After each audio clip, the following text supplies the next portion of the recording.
Okay, this video is going to be about the atrial rhythms, um, named because they originate from the top part of the heart, not necessarily the SA node, but the SA node is where you get all your sinus rhythms from.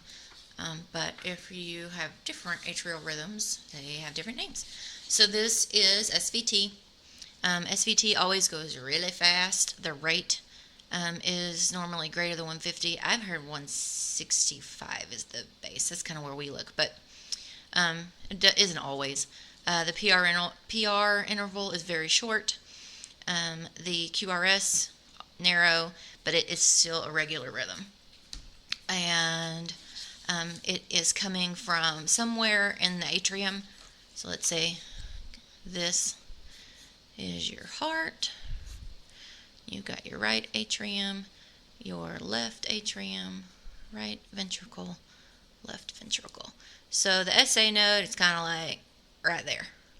And when a beat originates at the SA node, you'll see the P wave. And then it goes woo, and it kind of like goes over here and goes down the middle.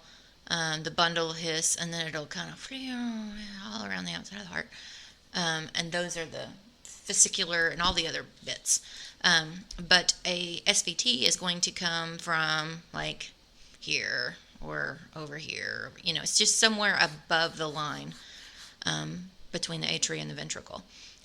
That's not the SA node. It's really, really fast. And like it says right here, if the P waves are visible, sometimes it's called atrial tach. And then that's like, hold on. See how this one, you really just see the T, there's no P. That's solid SVT. This one does have a P, so that looks like atrial tach. So there you go on that. PACs, premature atrial contractions, that just means that you've got a nice regular rhythm going on, like, and then all of a sudden it goes bloop, and you get an extra atrial beat that is a little shorter than it ought to be. It normally looks pretty much this. It's different from the normal beat because that one is coming from the SA node, and this one is coming from somewhere else in the atria.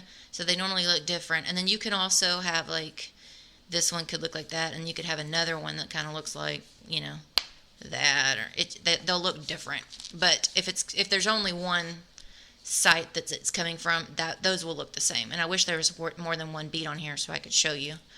Let's see if there's one on another page. Nope. So yeah, it would just be like, it would look exactly like this part again. And the amplitude would be very similar.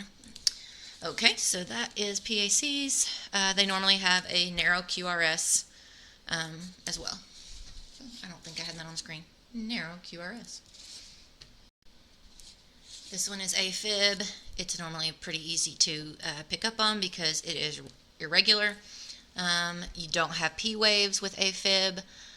You can have little bumpity bumps, but it's not in the same distance every time.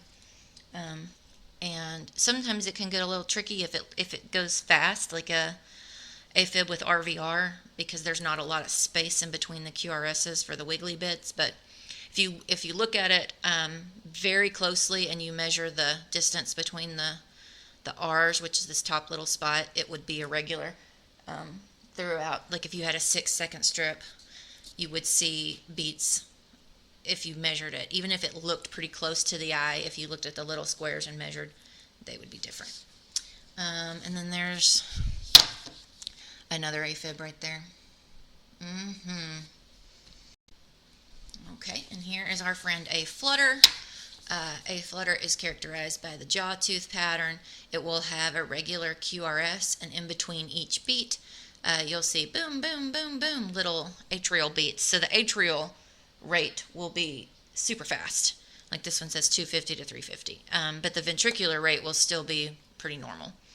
And then they name these by however many atrial beats there are per QRS. So this is a 1, 2, 3, 4, a 4 to 1 a flutter beat. And it will have, once again, narrow QRSs. that's really all I can think of there. There's one that's kind of changing, and they have different, this is called like a whole different thing, but see, there's 1, 2, 3, then there's 1, 2, then there's 1, 2, 3, 4. So just don't worry about that. That will not be on the test. That's advanced. I wanted to come back to this one because I just happen to think most patients with this don't even know they have it.